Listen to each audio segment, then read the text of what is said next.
The man who vanished into the Arctic ice and returned, years later in the winter of 1910. Far beyond the last known settlements of northern Alaska, where the world was nothing but endless white, and the sun disappeared for months at a time. A man named William Carter prepared for a journey that would change his life forever. William was 32 years old. He was not famous, he was not rich, but he was known for one thing. He was not afraid of the unknown. He was born in a small wooden house near the edge of Anchorage, at a time when Alaska was still wild, untamed, and largely unexplored. As a boy, he grew up listening to stories of frozen oceans, of men who walked across endless ice, of explorers who vanished and were never seen again. Most people were afraid of those stories, but William was different. Those stories did not scare him. They called to him. By the age of 15, he could survive alone in the wilderness for weeks. He knew how to hunt. He knew how to build shelter. He knew how to read the wind and listen to the silence, because in the Arctic, silence could tell you everything. As he grew older, William became an explorer, not the kind who searched for fame, but the kind who searched for truth. He wanted to see places no one had ever seen. In 1910, he was given an opportunity. A small expedition team was preparing to travel north. Their goal was simple: to map a region of ice that had never been mapped before. It was dangerous, extremely dangerous. Temperatures could fall below -50 degrees. Storms could appear without warning. And if anything went wrong, there would be no rescue, no help, no second chance. Many men refused to go. But William did not hesitate. He said yes immediately, because deep inside, he felt this was what he was born to do. The expedition team consisted of 4 men: William Carter, Thomas Reed, Edward Collins, and their leader, Captain Henry Lawson. They packed their supplies carefully: food, tools, weapons, and sleds pulled by strong Arctic dogs. Everything they needed to survive. Or so they believed. On March 3rd, 1910, they left civilization behind. At first, the journey was calm. The sky was clear, the ice was stable, and their progress was steady. Days turned into weeks, and weeks turned into months. They traveled farther than any map could guide them, farther than any human settlement existed. They were alone, completely alone. But William felt alive. For the first time in his life, he felt like he was exactly where he belonged. Until the storm came. It began quietly, a distant wind, barely noticeable. But in the Arctic, storms do not announce themselves loudly. They appear slowly, silently. And then, all at once, the sky turned grey. The temperature dropped suddenly, and the wind began to scream. Within minutes, visibility dropped to almost nothing. Snow filled the air. The ground disappeared beneath their feet. They could not see each other. They could not see their path. They could only hear the wind and their own fear. Captain Lawson shouted orders, but his voice was swallowed by the storm. The dogs panicked. The sleds shook violently. William tried to stay calm. He tried to stay close to the others, but the storm was too strong, too powerful. And then, in one moment, everything changed. The ice beneath William's feet cracked, a sharp, violent sound. Before he could react, the ground collapsed beneath him, and he fell, down, into the freezing darkness below. The icy water hit him like a hammer. His body went numb instantly. He could not breathe. He could not move. He was drowning.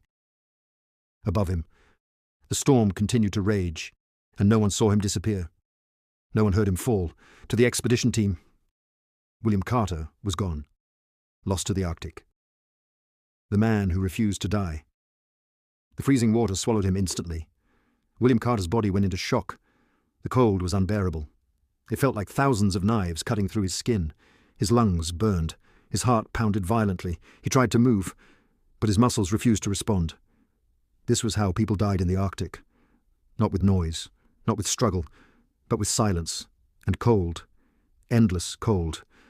Above him, the broken ice shifted with the storm. The hole he fell through was already closing. If he did nothing, he would disappear beneath the ice forever. William forced himself to stay calm, because panic meant death. He opened his eyes. Everything was dark. The water was black, endless, silent. He could not see the surface. He could not see the sky. Only darkness. His body began to sink deeper, slowly. helplessly. And then his hand touched something, ice, a solid edge. He reached for it. His fingers slipped. They were too numb. He tried again. This time, he grabbed it, hard. With the last strength he had left, he pulled himself upward. His arms screamed in pain. His body was heavy. His clothes were soaked with freezing water. But he refused to let go. He pushed, he climbed, he fought. Until finally, he broke through the surface. He collapsed onto the ice, gasping for air. His chest burned, his vision blurred. His entire body trembled uncontrollably. But he was alive. The storm still roared around him. The wind howled like a living creature. The snow covered everything. He looked around. There was nothing. No sleds, no dogs, no men. The expedition team was gone. They had disappeared into the storm. William tried to stand. His legs failed. He fell back onto the ice. His body was shutting down. Hypothermia had already begun. He knew the signs. He had seen it before. If he did not find shelter soon, he would die within minutes. He forced himself to crawl, slowly, painfully, through the snow. Each movement drained his strength. Each breath felt harder than the last. His vision darkened at the edges. His mind whispered dangerous thoughts. Stop. Rest. Sleep. But he knew the truth. Sleep meant death. He continued crawling, through the endless white, through the merciless cold, until finally, he saw something. A shape, barely visible through the storm. A small ice formation, a natural wall. It was not much, but it was enough. He crawled behind it, shielded from the worst of the wind. With shaking hands, he began to dig. Using nothing but his fingers, he carved a small space into the snow, a temporary shelter, just enough to survive the storm. He curled his body inside. His clothes began to freeze solid. His hands were pale. His fingers barely moved. He knew he could not stay wet. Wet meant death. With great difficulty, he removed his outer coat. He squeezed the water out. His hands barely worked, but he forced himself to continue, because stopping meant dying. Minutes passed, or maybe hours. Time no longer had meaning. The storm continued without mercy. William sat alone, shivering, weak, broken, but alive. He thought about his home, his family, his past. He wondered if he would ever see them again, or if this frozen wasteland would become his grave. For the first time in his life, William Carter was truly alone. Not just physically, but completely. No rescue, no help, no hope, only survival. And survival was now entirely up to him. No one is coming. The storm lasted for 2 days, 2 endless days of cold, 2 endless nights of darkness. William Carter remained inside his small snow shelter, curled into himself, barely moving, barely breathing. His body was weak. His lips were dry and cracked. His fingers were pale, almost lifeless. He had no food, no fire, no tools, nothing, only his will to survive. And even that was slowly fading. When the storm finally stopped, there was silence, a terrifying silence. William opened his eyes. For a moment, he did not remember where he was. Then the cold reminded him. Everything came back.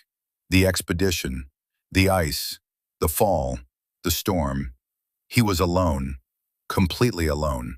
He slowly crawled out of the shelter. The sky was clear now, bright, beautiful, and merciless. The frozen world stretched endlessly in every direction. No movement, no life, no rescue.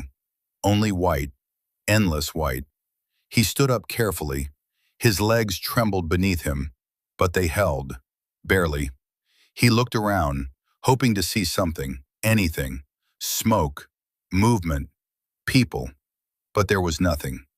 The expedition was gone, and in that moment, William understood the truth. No one was coming. Not today, not tomorrow, maybe not ever. He was alone. And if he wanted to live, he had to save himself. His throat burned. He needed water. But there was no liquid water, only ice. He broke a small piece, placed it in his mouth, let it melt slowly. It was painfully cold, but it kept him alive. Next, he needed shelter. A real shelter, something stronger, something permanent. He began to walk. Each step was painful. His body was weak, but he forced himself forward, because stopping meant dying. After what felt like hours, he found a better location. A large ice formation, stronger, more stable, protected from the wind. It was perfect. This would be his home. Using his hands and broken ice pieces, he began to build. Slowly, carefully. He carved blocks of snow, stacked them, created walls. It took hours, maybe longer, but he did not stop. Because this shelter was the difference between life and death. Finally, it was finished. A small snow cave. Dark, cold, but safe. Safer than the open ice. He crawled inside. For the first time since the accident, he felt something unfamiliar. Relief. Small, fragile, but real. He had survived the storm, but survival was only beginning. Now came the real challenge. Food. His stomach ached. He had not eaten in days. His body was starving, weak, slow, dying. He needed food, but there was nothing. No plants, no animals, nothing. Only ice and silence. He walked again, searching, hoping, praying. Hours passed. Then he saw something. Movement. Small. Fast. A bird, standing on the ice, watching him. William froze. His heart raced. This was food. This was survival.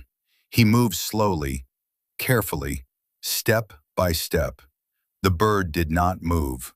Closer, closer, closer. Then suddenly he lunged forward. The bird tried to escape, but it was too late.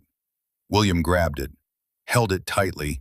His hands shook, not from cold, but from the realization. This moment meant life.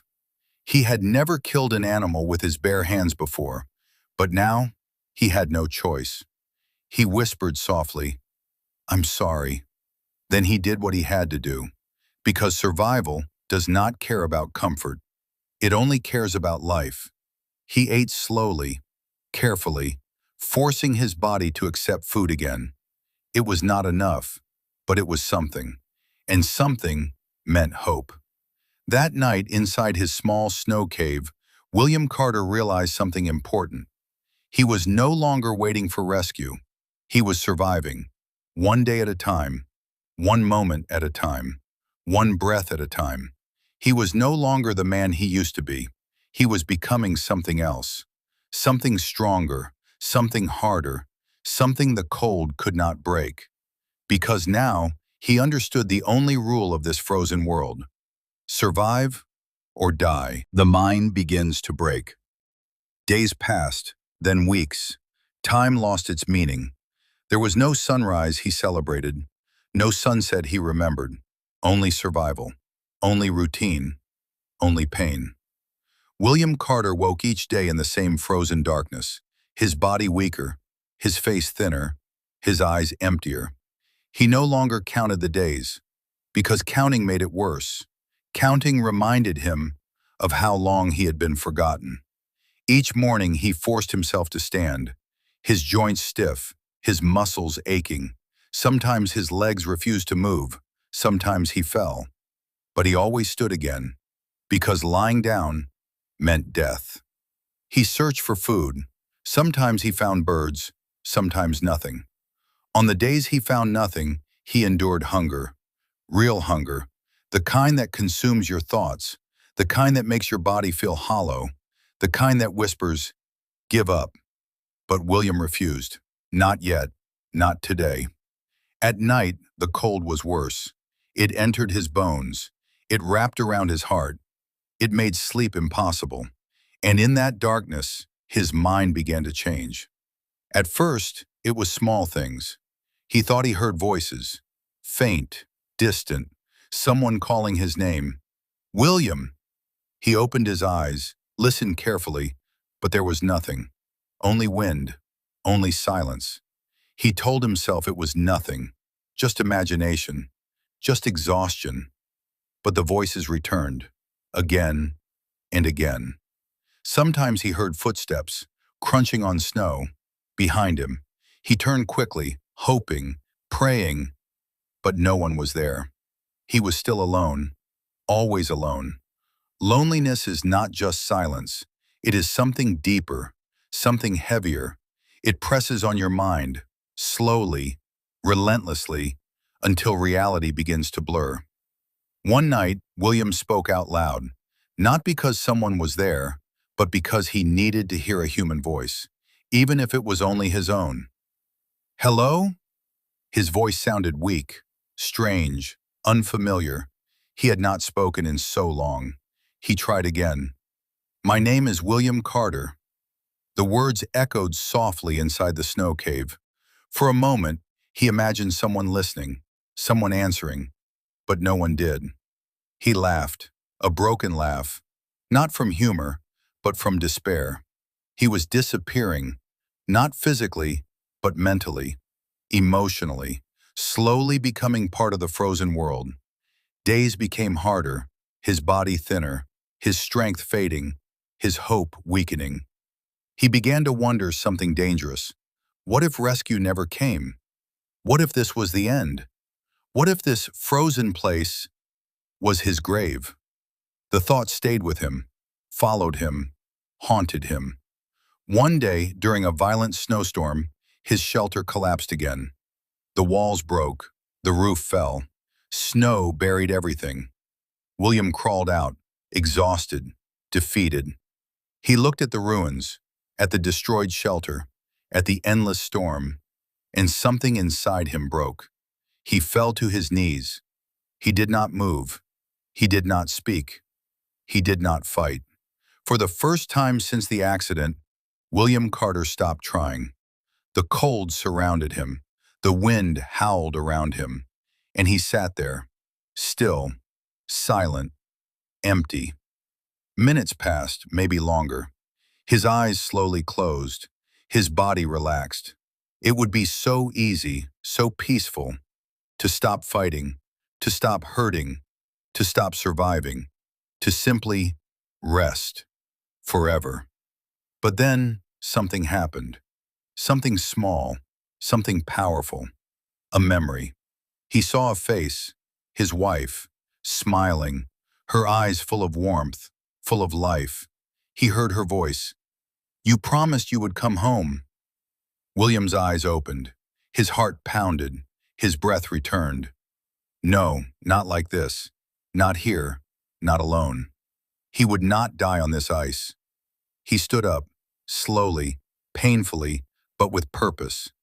He began rebuilding the shelter.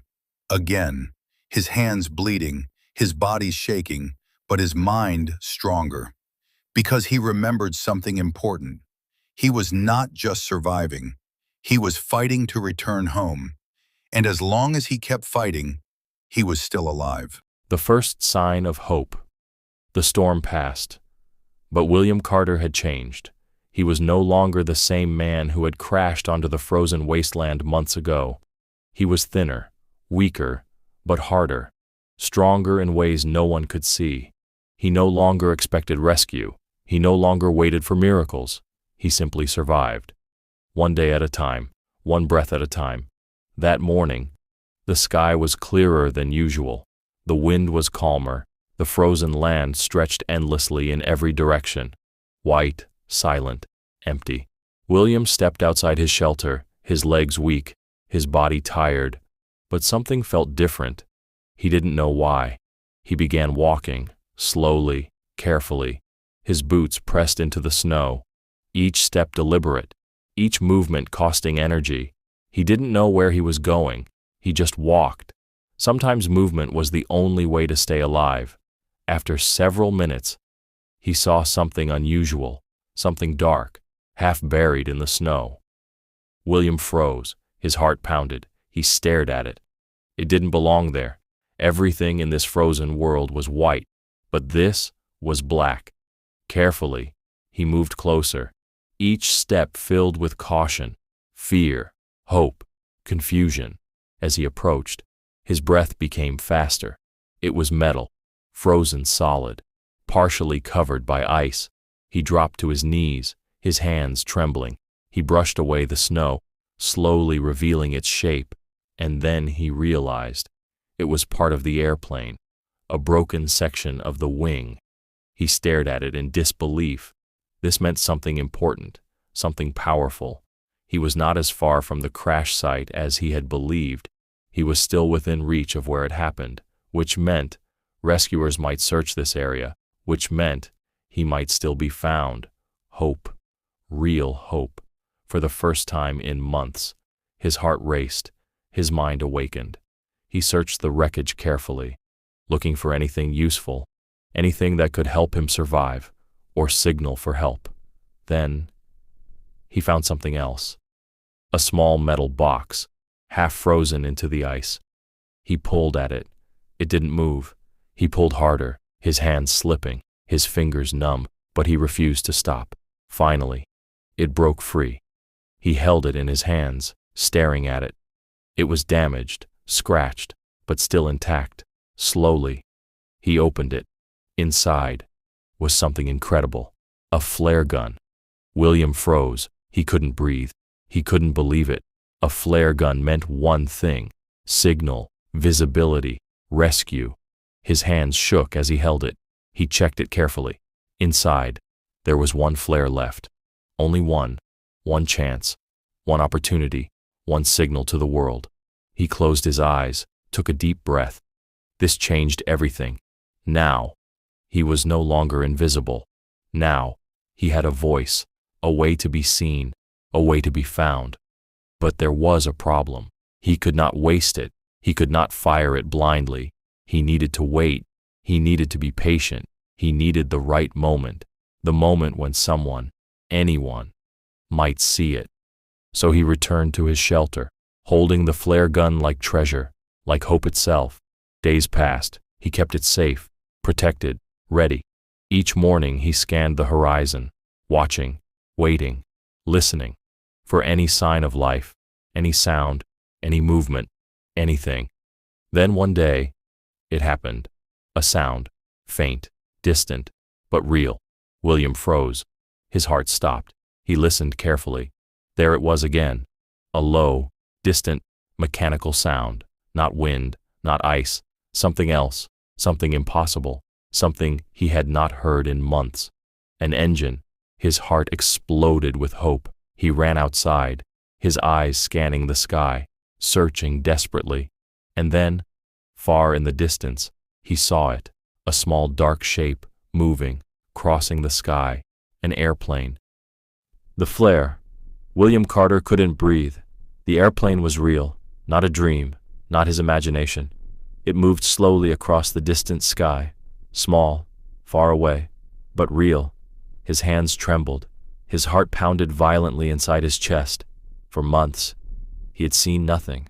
No people, no movement, no hope. And now, everything depended on this moment. He ran back into his shelter, his legs weak, his body screaming in pain. But he ignored it. He grabbed the flare gun, held it tightly. This was his only chance. One flare, one signal, one moment that would decide his fate. He ran back outside. The airplane was still there, but it was moving, slowly drifting across the sky, getting farther. Every second mattered. William raised the flare gun, his hands shaking uncontrollably, his fingers numb from cold and fear. He tried to aim, but his arms were weak. He lowered it, took a deep breath, calmed down. Focus. This was not just a signal. This was survival. This was life. He raised it again, aimed toward the sky, toward the airplane. He hesitated. What if they didn't see it? What if this was his only chance, and it failed? His heart screamed with fear, but he had no choice. He pulled the trigger. A loud crack echoed across the frozen silence. The flare shot into the sky, bright, red, burning like fire against the endless white world. William watched it rise, higher, higher, higher. Then it began to fall, the red light fading, disappearing, gone. The sky returned to silence, empty. William stared at the airplane. His entire future depended on what happened next. For a moment, nothing changed. The airplane continued moving, forward, away. William's heart broke. No, no, please, don't leave. Not now, not after everything. His knees collapsed into the snow, his body weak, his mind empty. He had done everything he could, everything. He lowered his head, defeated, broken, alone. Then, something happened, a small movement in the sky. William looked up. The airplane was turning. He froze. His heart stopped. It was turning, slowly, carefully, changing direction, coming back. William couldn't believe it. They had seen it. They had seen him. Hope exploded inside him like fire. He stood up, waving his arms wildly, screaming, crying, laughing. The airplane grew larger, closer, closer, closer. For the first time in months, William Carter was no longer invisible. Someone knew he existed. Someone knew he was alive. The airplane circled above him, confirming, watching, seeing him. William fell to his knees again, but this time, not in defeat, in relief, in disbelief, in gratitude. He had survived. He had endured the impossible, and now he was finally going home. The rescue. The airplane did not leave. It circled above him, again and again. William Carter stood in the snow, looking up, watching, waiting. His entire body trembled, not from cold, but from disbelief. After months of silence, someone had finally seen him. The airplane flew lower, carefully scanning the area. William waved both arms, jumping, shouting, crying. He didn't care how he looked. He didn't care how weak he was. He just wanted them to know he was alive. Minutes passed. Then something new appeared, a sound, different from the airplane, deep, loud, rhythmic. William turned his head. In the distance, he saw it, a helicopter, coming toward him. The spinning blades cut through the frozen air. Snow lifted from the ground, blowing everywhere. William covered his face, but he kept watching. He couldn't look away. The helicopter came closer, closer, closer, until it hovered above the frozen ground near him. The noise was deafening, powerful, real. A door opened. A man appeared, wearing thick winter gear, a rescue worker. He looked at William. For a moment, they just stared at each other, two humans, meeting at the edge of survival. The rescue worker raised his hand and waved. William's eyes filled with tears. He waved back, slowly, weakly. The helicopter landed carefully on the snow, the blades still spinning. Two rescue workers stepped out. They moved quickly toward him, but stopped a few steps away. They looked at him carefully. His long hair, his thin body, his torn clothes, his exhausted face. One of them spoke. "Are you William Carter?" William tried to answer, but his voice was gone, his throat dry, his lips cracked. He nodded slowly. "Yes." The rescue workers looked at each other, in disbelief. One of them said quietly, "We've been searching for you." William couldn't hold his emotions anymore. Tears fell down his frozen face. For months, he had been alone, invisible, forgotten. And now, someone knew his name. Someone had come for him. The rescue workers moved closer. They held his arms gently, carefully supporting his weak body. One of them said, "You're safe now." Safe. William hadn't heard that word in months. Safe. It felt unreal. They helped him walk, step by step, toward the helicopter. His legs barely worked, his body fragile, but his heart was stronger than ever. He looked back once, at the shelter he built, at the place where he fought death, where he refused to give up. That frozen wilderness had tried to break him, but it failed. He survived. They helped him inside the helicopter. He sat down, slowly, carefully. The door closed. The engine roared louder. The helicopter lifted into the sky. William looked down, watching the frozen land disappear below him. The place where he almost died. The place where he proved how strong the human spirit can be. For the first time in months, William Carter was no longer alone. He was going home. The return to civilization. The helicopter flew for hours, across endless snow, across frozen rivers, across the silent wilderness that had nearly taken William Carter's life. Inside the helicopter, William sat quietly, wrapped in thick blankets, his hands still shaking, his body weak, but his eyes were awake, alert, alive. One of the rescue workers sat beside him, watching him carefully, making sure he didn't lose consciousness. William looked at him, trying to speak, but his voice was still fragile, barely a whisper. "How long?" The rescue worker leaned closer. "How long was I gone?"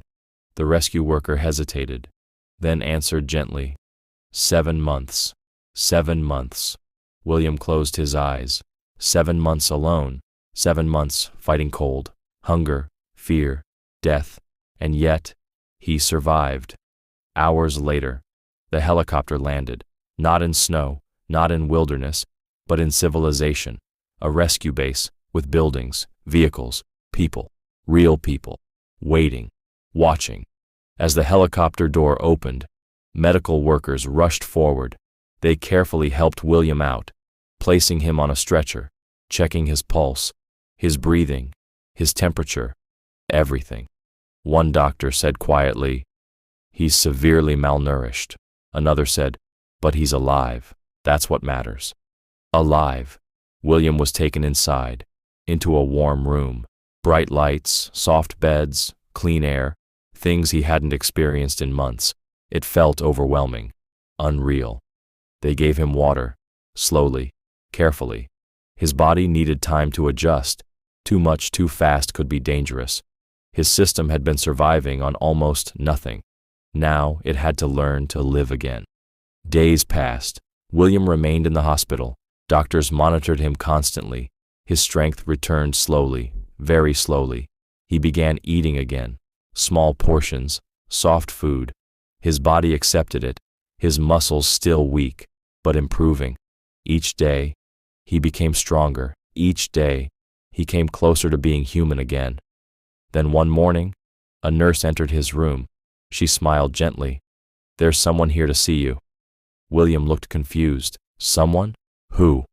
The door opened, and everything stopped. A woman stood there, her eyes filled with tears, her hands shaking. It was his mother. She stepped forward slowly, as if afraid he might disappear. "William." Her voice broke. William stared at her, unable to move, unable to speak. For months, he believed he might never see her again. And now, she was here, real, alive. His mother rushed to him, holding him tightly, crying, "I thought I lost you." William closed his eyes, holding her back, weakly, but with all the strength he had left. "I didn't give up." She cried harder. Neither of them wanted to let go. Soon, more people came. His father, his brother, his sister. All of them had believed he was dead. All of them had mourned him. And now, he was back, alive. It felt like a miracle. News of his survival spread quickly. Rescue teams shared the story. Doctors shared the story. Soon, the entire country knew his name. William Carter, the man who survived 7 months alone in frozen wilderness. People couldn't believe it. Many called it impossible. But William knew the truth. Survival wasn't about strength. It was about refusing to surrender. At night, alone in his hospital bed, William looked at the ceiling, thinking about everything. The cold nights, the hunger, the loneliness, the fear, and the decision he made every single day. To survive, he realized something important. Survival changes you. It breaks you, but it also reveals who you truly are. And William Carter had discovered something inside himself that could never be broken. The aftermath and revelation. After weeks in the hospital, William Carter was finally strong enough to leave. The first thing he noticed was the noise.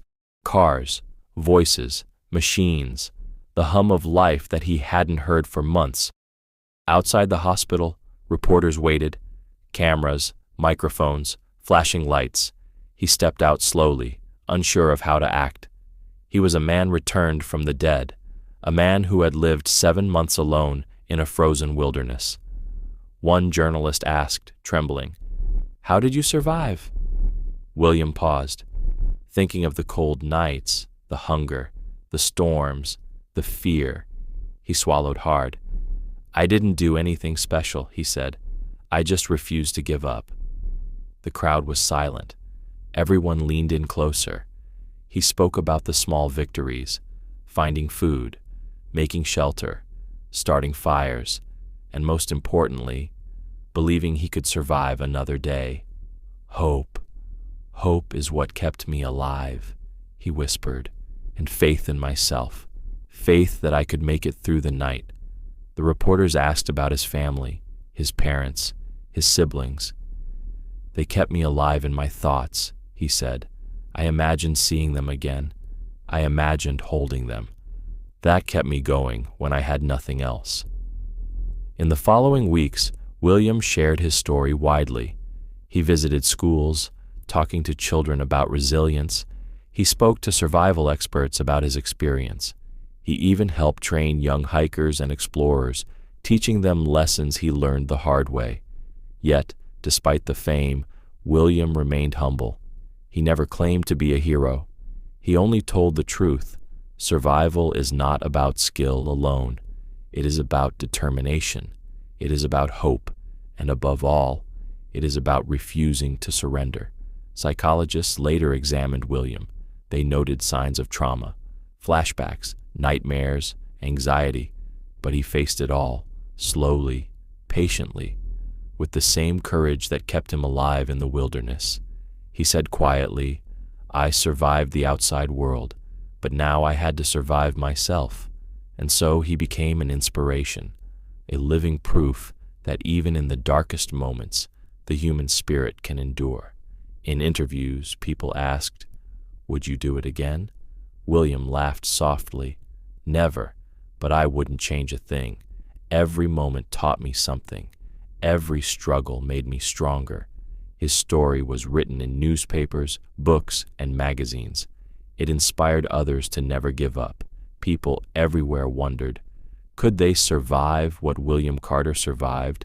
Some said no, some said yes. But one truth remained: a person's will to live is stronger than any storm, hunger, or fear. At the end of it all, William stood before a crowd once more.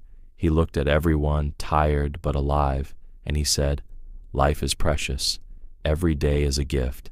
Even when it seems impossible, you have the strength to keep going. Believe in yourself and never give up." The crowd erupted in applause, but William only smiled softly. He had returned from the brink of death, and now he was ready to live. Ending/subscribe line, last seen. For 7 months, the world believed William Carter was gone, but he survived, alone, against the cold, against hunger, against despair itself. His story reminds us of one truth: sometimes the strongest people are the ones the world forgets. Subscribe now to discover more forgotten stories from history, because the past is full of real stories, more unbelievable than fiction, and the next story is waiting for you. Reflections and life lessons. Years passed since William Carter returned from the wilderness. He never forgot the months of isolation. He never forgot the nights of hunger, cold, and fear. Every moment had left its mark on his body, his mind, and his soul. Yet he had learned something profound. Life, he realized, was more fragile than most people understood, and the human spirit, stronger than anyone imagined. William often reflected quietly. "I used to take everything for granted," he said. "Food, warmth, companionship, even simple things like a laugh or a sunrise. Now, every moment feels like a miracle." He shared these reflections in interviews, books, and lectures. Cherish the small things. Never underestimate your own strength. Even when everything seems lost, there is hope. He emphasized the power of patience and determination. "Survival isn't just about fighting the elements," he said. "It's about fighting yourself, your fear, your doubt, your desire to give up." William also became a mentor to many young adventurers. He trained them not just in survival skills, but in mindset, resilience, and courage. "Your mind is your greatest weapon," he told them. "Learn to control it, and it will carry you through the darkest nights." In his personal life, William lived quietly. He reconnected with his family, treasured simple joys, and gave back to his community. But no fame, no applause, no media attention ever changed him. "The wilderness taught me humility," he said, "and that lesson is more valuable than any treasure." Looking back, William understood the truth about his journey.